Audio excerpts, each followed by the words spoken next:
Marcos, capítulo 4, 35 seguintes. Nós vamos falar, rezar com a tempestade acalmada. Lembra que eu pedi para você separar o seu caderno, um caderno especial para esse estudo. Não pega um caderno hoje e outro amanhã, não. Separa um para este tempo que nós vamos viver, para que este caderno de espiritualidade, de palavra de Deus, ele acompanhe você. Eu tenho muitos cadernos de estudo e é impressionante que às vezes eu volto neles e olho e falo, meu Deus, olha o que eu estava vivendo naquele tempo. E olha o que Deus fez, porque aqui nós vamos narrando as maravilhas de Deus. Então vamos começar pelo sinal da Santa Cruz. Livra-nos Deus, nosso Senhor, dos nossos inimigos. Em nome do Pai, do Filho, do Espírito Santo. Amém. A vossa proteção recorremos, Santa Mãe de Deus. Não desprezeis as nossas súplicas e nossas necessidades, mas livrai-nos sempre de todos os perigos. Ó Virgem gloriosa e bendita. Amém. Estamos reunidos em nome do Pai, do Filho e do Espírito Santo. Amém. Nós vamos rezar todos os dias esta oração. Depois eu vou explicar exatamente o sentido desta oração, porque esta oração, ela é dos primeiros cristãos. A vossa proteção recorremos, Santa Mãe de Deus, ela vem com os primeiros cristãos, mas depois a gente conversa um pouco mais a respeito. Vamos proclamar então a palavra de Deus? Evangelho de São Marcos, capítulo 4, versículo 35, os seguintes. E disse-lhes naquele dia, ao cair da tarde, passemos para outra margem. Deixando a multidão, eles os levaram do modo como estava no barco, e com ele havia outros barcos. Sobreveio então uma tempestade de vento, e as ondas se jogavam para dentro do barco, e o barco já estava se enchendo. Ele estava na popa, dormindo sobre o travesseiro. Eles acordaram e disseram, Mestre, não te importas que pereçamos? Levantando, conjurou severamente o vento e disse ao mar, silêncio, quieto. Logo o vento serenou e houve grande bonança. Depois perguntou, por que tendes medo? Ainda não tendes fé? Então ficaram com muito medo e diziam uns aos outros, quem é este a quem até o vento e o mar obedecem? Evangelho, palavra da salvação, glória a vós, Senhor. Nós temos aí o relato da tempestade acalmada em outros evangelhos. Mas por que escolher São Marcos, né? Vamos entender aquilo que são os detalhes de que São Marcos traz para nós. Jesus, ele vem, no Evangelho de São Marcos, nós vamos voltar à palavra de uma grande missão, né? Jesus, ele começa a sua pregação, ele começa a anunciar. E quando nós iniciamos um projeto de pregação, de evangelização, como é este o caso que nós estamos vivendo com a palavra, nós dormimos pouco, né? Eu vou dormir 1h, nós comemos pouco, porque a gente se dedica ao anúncio do reino. Porque o reino precisa ser propagado e Cristo vem para fazer com que esta boa nova, ela fosse realmente anunciada a todos os povos. Então Jesus vem ensinar os discípulos, Jesus vem formar os discípulos, Jesus vem se revelar a nós. Então ele vem ali de uma grande missão. Jesus, ele vai curando, olha, no capítulo 1, Jesus começa a pregação, ele vai cura a sogra de Pedro, ele vai para Cafarnaum, percorre a Galileia, cura leproso, cura paralítico. Jesus prega, Jesus fala contra o jejum, Jesus cura o homem da mão atrofiada, as multidões seguem Jesus. Gente, é muita coisa que ele viveu até chegar aqui. Então o que vai dizer? E disse-lhe naquele dia ao cair da tarde. Tem o simbolismo do cair da tarde. Começa o quê? A escuridão. Aqui nós estamos no início da manhã. Eu estou em Montes Claros, né? A gente começa aqui a ver o sol nascer, né? Ainda mais nesse período ainda um pouco de frio, mesmo que essa região seja uma região quente, começa a nascer o sol.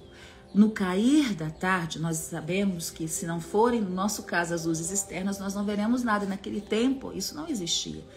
ao cair da tarde, ou seja, nas trevas, na noite, que começa a chegar naquela região, naquele lugar.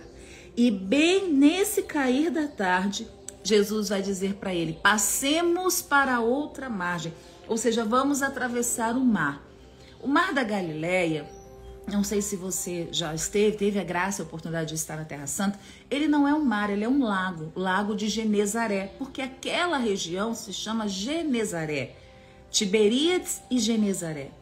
Porém, era de fato visto como um mar. Por quê? Porque ele era o lugar da providência, da pesca, dos peixes. Ele tem uma grande dimensão. A gente está falando de um país, uma região muito pequena, mas era preciso atravessar, sair de uma margem para outra. Em toda aquela região, ali em volta do Mar da Galileia, foi a região onde o evangelho se expandiu, porque era uma região de muita passagem. Cafarnaum era uma região que as pessoas vinham, que atracavam, que pescadores vinham, que o comércio acontecia. Jesus escolhe justamente esse lugar, essa região, onde muitas pessoas passavam por ali, para que de fato o evangelho ele fosse a boa nova, né? Ela fosse sendo difundida. E é nesse lugar, nesse contexto que Jesus fala: já cansamos e vamos então para a outra parte, vamos descansar. Então eles sobem no barco ao cair da tarde, ou seja, quando já vem a noite. Isso diz algo para você? As tempestades, quando é que elas entram no nosso coração? Quando é que elas têm força na nossa vida? É quando nós não vemos luz. Não sei se vocês percebem, em volta da minha casa é cheio de pássaros, de árvore. Eu moro perto de uma serra, cheio de vida. Quando a alma, quando o nosso coração está no cair da tarde, nós não conseguimos nem perceber a beleza que está à nossa volta. E o evangelho vai dizer exatamente isso: ao cair da tarde, passamos para outra margem. Deixando a multidão, eles os levaram do modo como estava no barco. E com ele havia outros barcos. Porém, algo assim muito específico e importante do evangelho, que às vezes a gente não se atenta, e nas imagens que vemos, nós vemos relatado como? Como a gente vê relatar a tempestade acalmada? Como nós vemos as imagens da tempestade acalmada? Nós vemos como chuva torrencial, não é? Mas Marcos vai dizer isso. O que é que São Marcos vai dizer? São Marcos vai dizer: sobreveio então uma tempestade de vento. A geografia daquele lugar, de onde está o Mar da Galileia, em volta muitas montanhas, tem um Monte Hermon que está na Bíblia, um monte de gelo. Ali, naquele lugar, quando o vento vem, ele vem com muita força, porque o Mar da Galileia está como se fosse numa depressão, aqui ó, numa cuia. O Mar da Galileia e as montanhas em torno. E o vento vem com muita força e agita aquele mar. Aquele mar não é agitado pela chuva, ele é agitado pelo vento, pela força do vento. E quando a força do vento vem, é muito difícil se segurar. Quando o vento agita as águas, eu sou do Rio de Janeiro, no Rio de Janeiro também, quando vem os ventos fortes, as águas elas invadem a terra, elas vão quebrando o que está pela frente, de tão forte que é a força do vento. E é isso que acontece ali, a força do vento. A tempestade de vento e as ondas se jogavam para dentro do barco, e o barco estava se enchendo, se enchendo, se enchendo, se enchendo, se enchendo. Quando o barco começa a se encher, a gente está falando de barco, gente, de pescador, barco pequeno. Nós não estamos falando de iates, de grandes navios, estamos falando de barco pequeno, da nossa vida, da vida cotidiana nossa, do nosso barco, da nossa história. Quando ele vai se enchendo, se enchendo, se enchendo, se enchendo, qual é o perigo? Afundar. E aqueles homens, e ali tinham conhecedores daquele mar, pescadores daquele mar. O desespero adentra no coração daqueles homens. E o que eles fazem? Eles falam para Jesus assim: mestre, tu não te importas que pereçamos? Porque a primeira coisa que nós fazemos quando a tribulação vem a nós é falar: Senhor, eu estou com você, estou contigo, Senhor. Você não se importa comigo? Eu acordo 6 horas da manhã para rezar. Eu sou fiel ao meu estudo da palavra todos os dias. Eu vou à missa, eu rezo. O Senhor não se importa comigo, Senhor? Mas Jesus estava ali. dormindo. E é tão lindo porque na noite, na escuridão, nas trevas, no vento forte, na tempestade, Jesus estava naquele barco, em paz, porque Ele é Deus. E é aí que está a diferença desse Evangelho de São Marcos. Sabe por quê? Eu acabei, no início, depois se você não pegou, entra nessa live e assiste. Por quê? No início eu disse o quê? Que Jesus já tinha feito grandes feitos. Curas, milagres, ressuscitado, curado de lepra. Gente, a lepra era uma doença amaldiçoada. Jesus já tinha feito tudo isso. Mas quando Jesus se levanta e diz assim, silêncio, quieto, para de barulho, para de fazer barulho, porque é só barulho, porque eu estou aqui, eu sou o Senhor, eu estou aqui, silêncio, quieto. Palavras de ordem de Deus, de Jesus para nós no dia de hoje. Imediatamente, a tempestade, o vento, serenou. Houve o que? Serenidade, bonança, tranquilidade. Jesus, naquele momento, ele diz, para, eu estou aqui. Acalma. Tranquilo, eu sou o Senhor. Só que os discípulos, isso que é interessante nesse evangelho. Para mim, assim, é uma experiência fantástica com esse evangelho. Os discípulos já tinham visto muitos milagres de Jesus, não tinham? Se depois vocês voltarem no evangelho de São Marcos, os discípulos já tinham testemunhado. Olha aqui, Jesus, ele, diversas curas, lá no capítulo 1, né? Jesus, ele vai, a cidade se aglomera, Jesus curou muitos doentes, diversas enfermidades, expulsou demônios, Jesus, ele fez muita coisa ali. Jesus, ele curou leprosos, Jesus curou paralíticos. Mas, de repente, os discípulos ficam com medo e diziam uns aos outros, quem é este a quem até o vento e o mar obedecem? Era como se Jesus fosse estranho para eles naquele momento. É como se tudo que eles tivessem visto fosse estranho para eles. Não é nada disso, não. Se nós pegarmos a palavra de Deus, por isso que é importante o conhecimento profundo da Sagrada Escritura. E aqueles homens tinham, porque a tradição oral, embora eles não tinham ali contato, né, com a Torá, né, com os rolos, com os papiros, a tradição oral ela era muito forte. Aquele povo era permeado pela palavra de Deus, porém também permeado por uma cultura.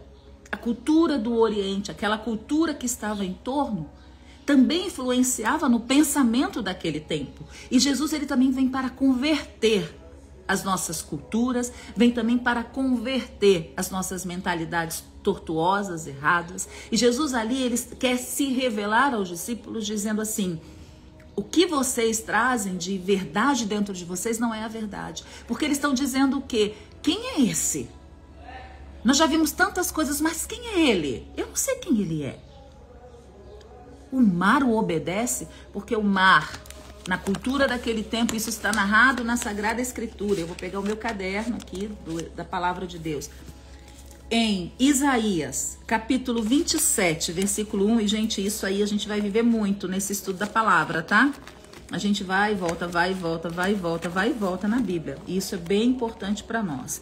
Isaías, capítulo 27, versículo 1 vai dizer: naquele dia punirá o Senhor com a sua espada dura, grande e forte, Leviatã, serpente escorregadia. Leviatã, serpente tortuosa, matará o monstro que habita o mar. Leviatã é uma figura mitológica que representa o mal, o demônio, que representa o caos indomável. E a Bíblia vai dizer que ele está no mar e que a única pessoa, o único Deus que tem poder sobre o mal que habita no mar, o demônio que habita no mar é Deus. Não é o profeta, não é o discípulo do profeta, é Deus. E aí, mais ainda, Salmo 74, versículos 13 e 14 vai dizer: Tu dividistes o mar com o teu poder, quebrastes as cabeças dos monstros do mar. Olha o Leviatã de novo aqui. Tu esmagaste as cabeças do Leviatã, era um monstro, né? Um demônio de muitas cabeças, dando como alimento as feras selvagens. Então o mar era visto como a habitação do mal, do mal. Até Jó, capítulo 26, 12 e 13 vai dizer assim: com sua força acalmou o mar, com sua sabedoria feriu o monstro do mar. Então essa crença do mal que habitava o mar na época bíblica, especialmente no Antigo Testamento, né? Ela estava ali muito presente no Antigo Testamento, estava enraizada em elementos culturais, geográficos e religiosos. Então os discípulos tinham essa mentalidade. No mar habita o demônio. E em Gênesis, vamos lá, vamos agora para a criação. O que acontece em Gênesis, capítulo 1, quando tudo começa? No princípio Deus criou o céu e a terra. A terra estava vazia e vaga, minha tradução.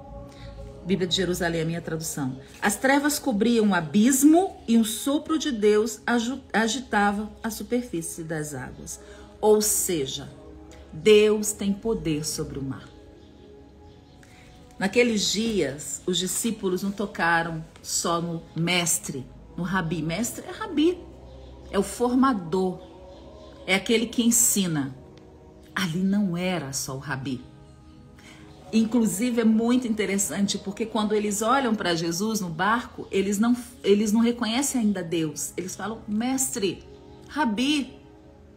Era como se nós falássemos padre, a tempestade está acontecendo, padre. Dom, a gente falasse com o bispo, Dom, está acontecendo uma tempestade. Jesus está dizendo para eles o quê? Eu sou Deus.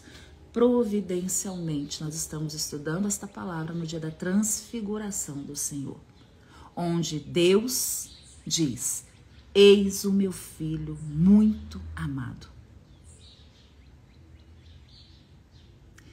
Meus irmãos e minhas irmãs que aqui estão iniciando esta jornada com a palavra de Deus, aprofundando a palavra de Deus, essa leitura orante da palavra de Deus. O Senhor está nos dizendo nesta manhã: eu sou Deus. Sou eu. Os ventos vêm e eles são fortes.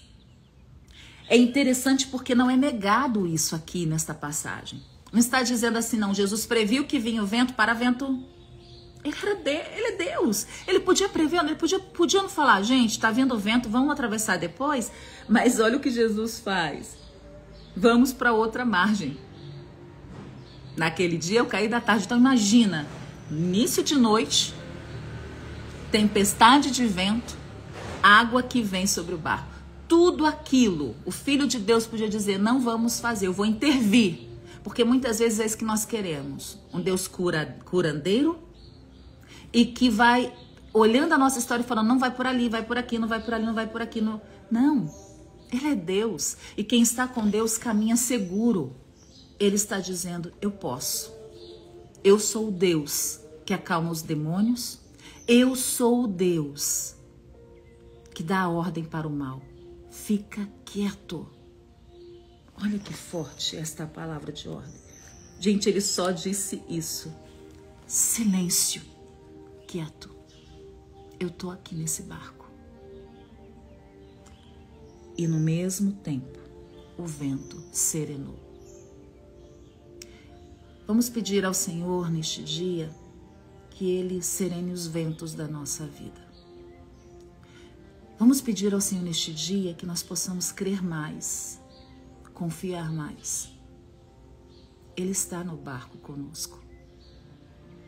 E nenhum mal pode nos atingir. Não nos esqueçamos, Ele é Deus. Nossa visão, meus irmãos e minhas irmãs, é tão limitada. Há um limite na nossa visão, um limite de quem é Deus, um limite da nossa própria vida e existência. Confiemos mais no Senhor. Acreditemos mais naquele que está no barco conosco. Que esta palavra de Deus hoje, ela possa vir semeando cada vez mais vida no nosso coração. Esperança de que Ele está no barco. que o dormir de Deus não é que ele é indiferente a nós. É porque ele simplesmente sabe que ele está ali conosco. E aquele barco, ele não sucumbiu. Então saiba, você não vai sucumbir, desde que Deus esteja à sua frente. E é preciso conhecer mais de Deus. Nós muitas vezes reduzimos a nossa fé somente a uma experiência, me perdoem até dizer assim, de eu preciso eu vou à missa, eu rezo o terço, eu tenho as imagens na minha casa, mas eu não me aprofundo em Deus. Todos esses elementos precisam nos levar para Deus. A Eucaristia é o próprio Deus. Às vezes nós não vivemos a experiência da Eucaristia, do Cristo que se dá a nós e que nos cura.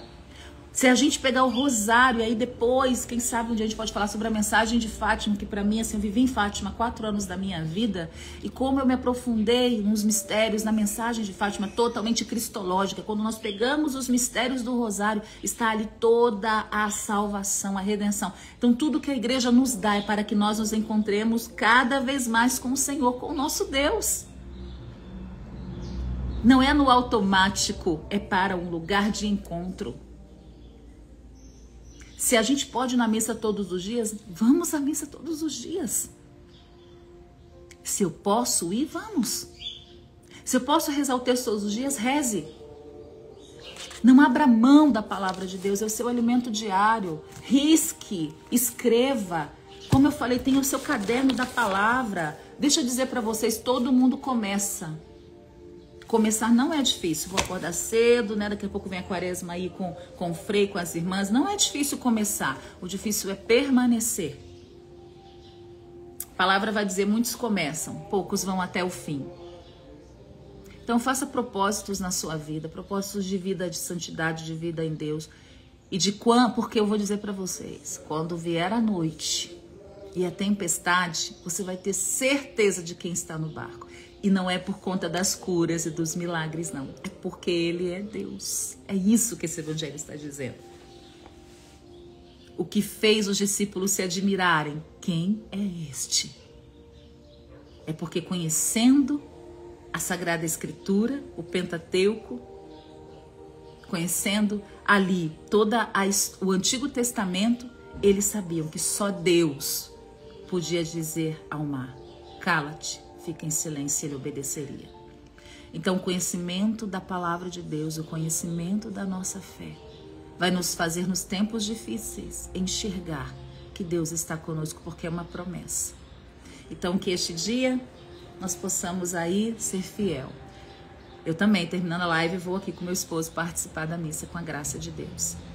E eu não sei se você está chegando aqui agora, mas estou iniciando aí uma missão, Mulheres da Bíblia, né? Você pode entrar nesta grande comunidade de mulheres da Bíblia. Serão 12 meses com a palavra de Deus, começando com as mulheres da Bíblia. Nós vamos estudar a palavra de Deus à luz de 12 mulheres da Bíblia. Então, você é convidada a entrar nesta comunidade, a fazer parte.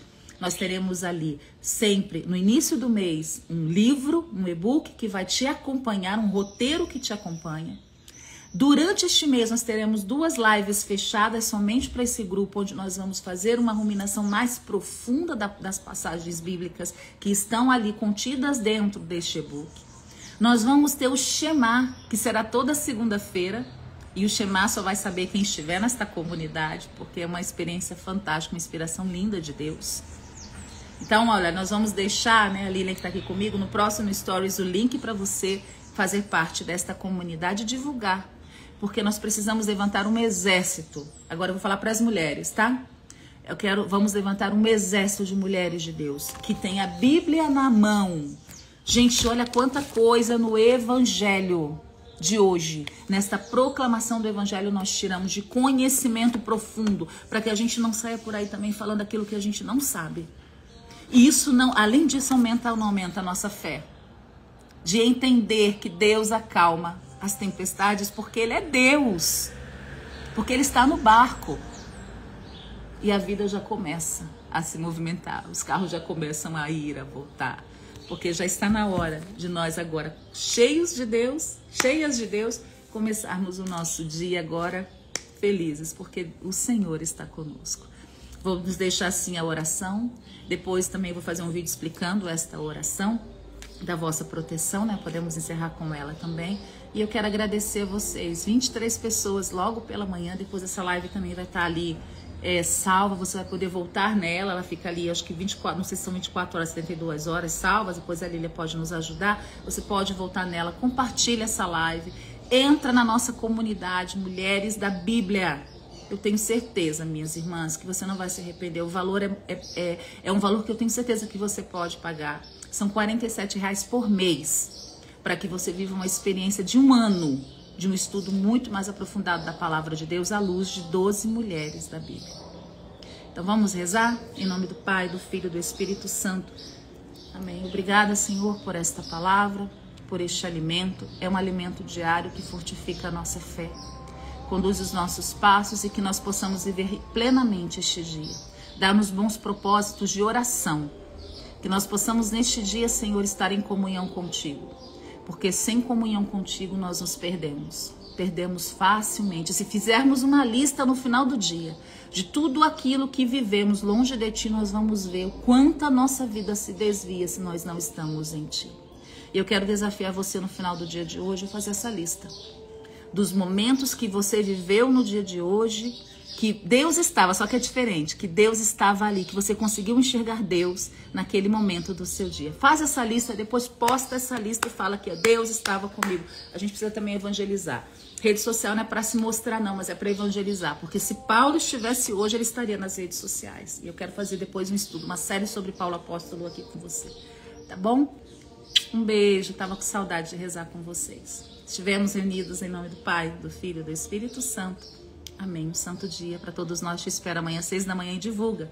Todos os dias, de segunda a sexta, 6 horas da manhã. Esteja onde eu estiver, nós vamos estar juntos com a graça de Deus.